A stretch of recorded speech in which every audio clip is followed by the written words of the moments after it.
Welcome. In front of me I have ULEFONE Armor 3W, and today I'll show you how we can add an account to the Google Play Store. So at the first you have to open the Play Store, then tap on the right upper corner, then click to add another account. And when we are here we have to input our lock method or just use the fingerprint scanner.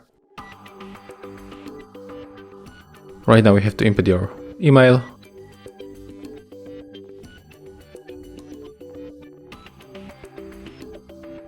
Then click next. And right now we have to input your password. So if you make it, you have to click next in the right corner.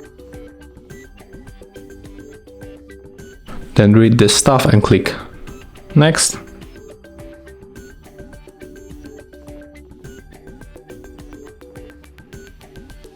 And as you can see right now, when you want to switch between the accounts, you have to click here and then choose the another one. And that's how you can add another account to the Google Play Store on your ULEFONE Armor 3W. Thank you guys for watching. Leave thumbs ups, comments and subscribe to our channel. See ya!